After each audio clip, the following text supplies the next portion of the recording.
अपने दमदार डायलॉग और स्टाइलिश अदाकारी की बदौलत खास पहचान बनाने वाले राजकुमार के साथ मीना कुमारी का जिक्र इसलिए क्योंकि यह अभिनेत्री जिस फिल्म में आई, प्रशंसकों का सबसे ज्यादा ध्यान खींचा। पूरी फिल्म की लोकप्रियता लूट लेती थी, अपने कंधे पर फिल्म को उठा लेती थी।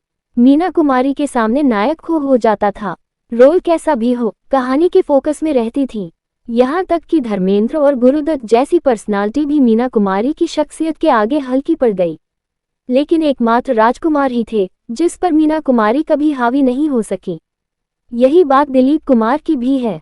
ट्रेजेडी किंग अपने दौर में अभिनय सम्राट कहे जाते थे। उनकी अदायगी से कई कलाकार प्रभावित रहे, लेकिन राजकुमार जिस भी फिल्म में उनके साथ आए, आमने सामने की टक्कर दिखी। राजकुमार मीना कुमारी या फिर राजकुमार दिलीप कुमार की विस्तार से चर्चा करेंगे, लेकिन उससे पहले इस एक्टर की कुछ बड़ी बातें बताते हैं। राजकुमार का वास्तविक नाम कुलभूषण पंडित था। 50 के दशक में जब फिल्मों में आए तब दिलीप कुमार, राज कपूर, देव आनंद, गुरुदत्त जैसे कलाकार छा चुके थे। राजकुमार न तो किसी फिल्मी खानदान से ताल्लुक रखते थे और न ही फिल्मों का उनको खास शौक था। उनके बारे में यहाँ तक कहा जाता है कि अभिनय जरूर शिद्दत के साथ करते थे, लेकिन फिल्में बहुत कम देखते थे।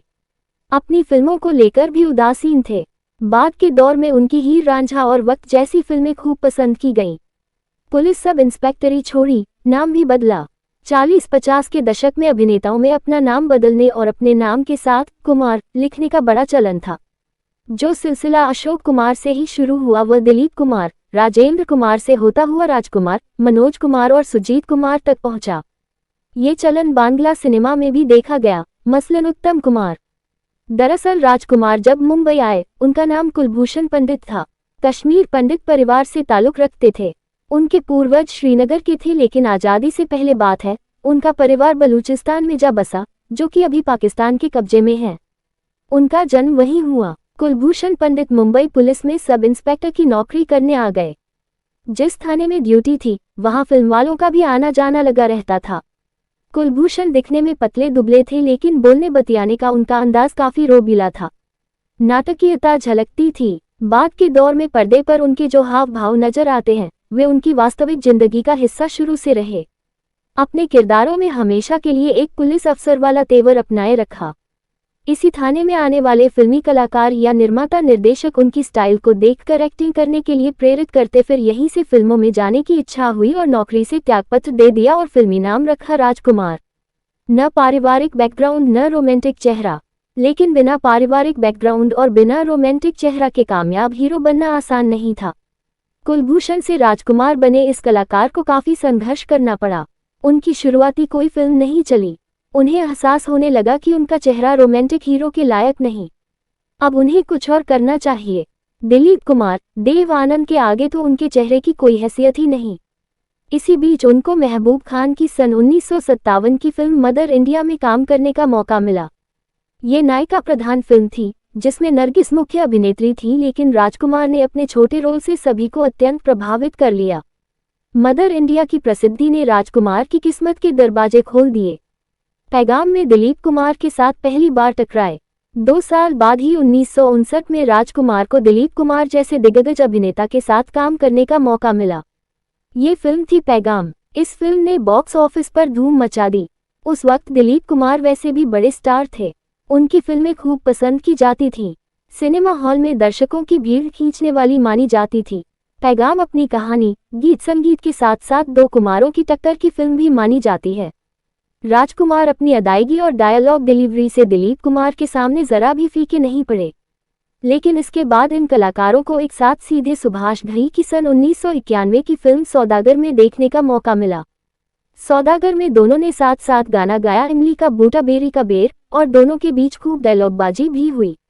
यहाँ भी राजकुमार अपने अंदाज में दिलीप कुमार से 19 नहीं पड़े। वास्तव में राजकुमार ने आगे चलकर पारसी थिएटर वाली नाटकीयता को अपनाए रखा और सामने वाले किसी भी कलाकार को खुद पर हावी नहीं होने दिया। दिलीप कुमार या मीना कुमारी अपनी गंभीर अदाकारी के लिए विख्यात हैं। एक ट्रेजेडी किंग तो दूसरी ट्रेजेडी क्वीन। दोनों कलाकारों की उपस्थिति एक माहौल बना देती रही है। दोनों कलाकार जिस भी फिल्म में आए, उस फिल्म की लोकप्रियता अपने नाम कर गए। मीना कुमार के बारे में कहा जाता है कि उनकी प्रतिभा और पर्सनालिटी के आगे सारे कलाकार दब जाते थे। लेकिन केवल राजकुमार ही थे जो पर्दे पर मीना कुमारी की प्रतिभा से नहीं दबे। पाकीजा, काजल, दिल एक मंदिर में मीना संग जोड़ी। राजकुमार और मीना कुमारी ने कई फिल्मों में साथ साथ काम किया है। पाकीजा के सीन याद कीजिएगा। आपके पाँव देखे, बड़े हसीन हैं, इसे जमीन पर मत उतारिएगा, मैले हो जाएंगे। फिल्म में ये डायलॉग जब जब गूंजता है, राजकुमार नेपथ्य में होकर भी जैसे दस्तक दे देते हैं। पाकीजा भी नायिका प्रधान फिल्म थी। ये फिल्म आज भी मीना कुमारी के नाम से विख्यात है। मीना कुमारी के बिना इस फिल्म की कोई पहचान नहीं, लेकिन राजकुमार जितनी बार भी मीना कुमारी के साथ स्क्रीन शेयर करते हैं, फिल्म में वजन आ जाता है। पाकीजा के अलावा काजल और दिल एक मंदिर जैसी फिल्मों को याद करें। धर्मेंद्र और मीना कुमारी की काजल अपने दौर की एक बहुचर्चित फिल्म रही है। याद कीजिए, इस फिल्म में मो रफी का गाया गाना छू लेने को नाजुक होठों को, कुछ और नहीं जाम है ये। इस गाने को राजकुमार पर फिल्माया गया है और सामने अदाकारा मीना कुमारी हैं। राजकुमार अपने खास अंदाज में एक शराबी का अभिनय कर रहे हैं। ये गाना जितना मकबूल हुआ, उतनी ही राजकुमार की अदाकारी भी। इसी तरह दिल एक मंदिर का वह सीन याद करें जब मीना कुमारी अपने बीमार पति राजकुमार की आखिरी इच्छा पूरी करने के लिए दुल्हन की लिबास में गा रही हैं, रुक जा रात, ठहर जा रे चंदा, बीते ना मिलन की ये बेला। यहाँ का सीन काजल के उलट है। यहाँ मीना कुमारी गा रही हैं और राजकुमार देख सुन रहे हैं। अपने खामोश अंदाज में भी राजकुमार की आंखें मानो कोई डायलॉग बोल रही थी। इसमें कोई दो राय नहीं कि ताउम्र राजकुमार की स्टाइल में एक पुलिस अफसर वाला रौब दिखता रहा, पर्दे पर अदाकारी में और वास्तविक जिंदगी में भी। उनके डायलॉग के भी बहुत से किस्से हैं और भूलने वाली कहानियां भी, उस पर बातें फिर कभी।